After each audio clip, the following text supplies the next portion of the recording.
Hi there, Stacy. Hope your party went well, and hope you have a good time. This is your video lesson for today. There are three things I want to talk about. I got your email with your song request. It's a cool one. I like it, and it has some neat techniques in there. That is. We're going to talk about them today, and then we can talk about them more next time when you're in person again. Cool. I'll just get right to it. So first off, "Stand by Me," good song.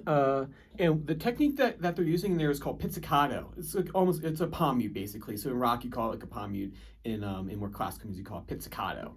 Basically what it is, it's a muted strike on the string. I'll take you through the whole thing and how to do it. So the first thing is you're gonna do a karate chop on your pick and paw over here. So you get your fingers over here, and that's where you do all your picking. And the first thing you're gonna do is get your hand in like a karate chop position right here. Let me lower this down so you can see it better. Excuse me. So I got my karate chop right here, and back here you have the bridge, right? This is a piece back here.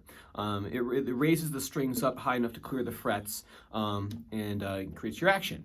So what you're gonna do is you're gonna take your palm right here of your karate chopping hand, and you're gonna place that right here on your bridge. So just bam, like that right there.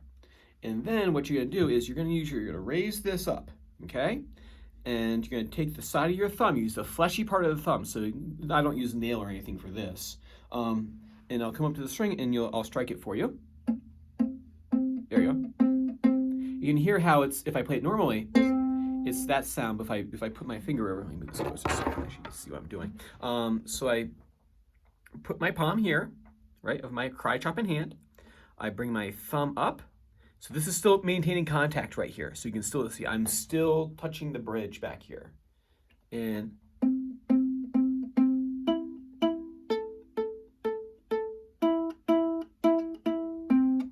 while we practice doing this, going through each string, kind of making a muted sound.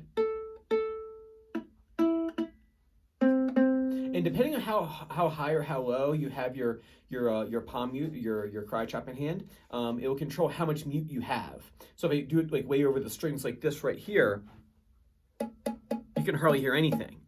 But if I bring it back over the bridge, there's just enough flesh on my palm to be muting the strings just a little bit. So we want just a little bit of mute. We don't want a whole lot. So we have karate chop hand, bring the thumb up, and we can move our hand back just the tiniest bit you can kind of season to taste. So I'm doing is I'm kind of moving that hand back and forth just a little bit. All right, so go through one more time. Karate chop on the bridge, bring your thumb up, and then you can season to taste how much mute you need. Me, myself, I kind of like it right about here-ish. So you can see I'm kind of like almost back behind this a little bit. So my palm is kind of like almost actually like right about there. And for an exercise, what I would do is just simply just go through the strings and just make a nice, good mute sound. If I press into the thumb, I'm striking right about here on my thumb, right on this part right here. So not on the nail. Here. Right, so that's the first part. That's the first thing I would practice is just practicing making sure you can do a good mute. If you want something to like maybe something more involved to play after that, I would maybe take one of our pentatonic scales that we did before, maybe like A minor pentatonic.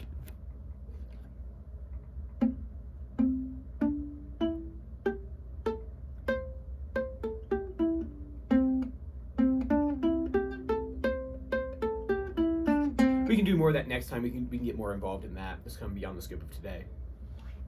So the first thing you do is I've written out the whole melody, part one, actually the whole melody. I ended up just writing it all out. So what you're gonna do? I've written out the chord shape on the diagram below. I'm pointing again, like you can see what I'm pointing at. So I have the chord shape right there. It's basically a bar on the 4th fret. You don't need a bar across all 4 strings. Just bar across the 3 if you want.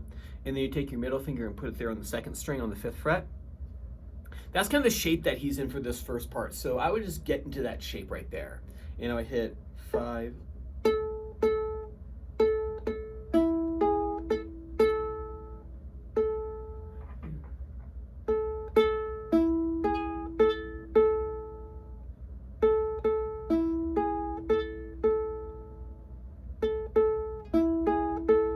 practice just kind of getting that chord in place and playing the mutes. There it is. So 5, 5. I lift off that 2 there for that 4. I've marked out the phrases for you. So if you look on the handout, you'll see I have these curved lines over top of the tablature. Those are phrase markings. So what I would do is practice just the phrases by themselves. And here we have 1, 2, 3, 4. There's 5 phrases. And I would practice them separately. I wouldn't try to go through the whole thing all at once. I would just do one phrase at a time. So the very first phrase is that one with the bar. I'm here at the 4th fret, barring, 2nd finger's on 5th fret, and I hit 5. Bum, bum, ba-da-dum, bum, bum, bum, ba-da-dum, bum. You can try, if you want to do it without the mute first, just to get the rhythm of it down, that's totally fine. And then with the mute. And then you have second phrase. You can let go of the bar. As soon as you're at that 6, you can let go of that bar right there.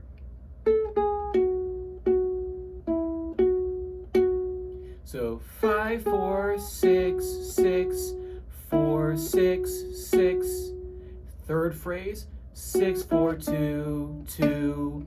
This is how I finger it right here. 6, 4, 2, 2. So third finger, first finger, and I shift down here with my first finger. Ba-da-bum, bum.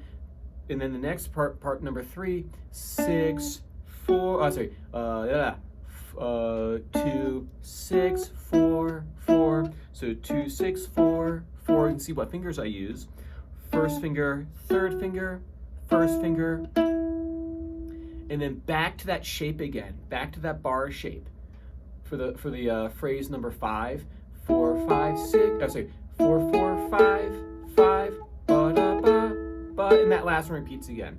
Cool. So that's what I have for you for today. Feel free to shoot a message back. You plan through any of that. I'll be more than happy to take a look at it. I'll see you the same time next time. Take care now. Bye bye.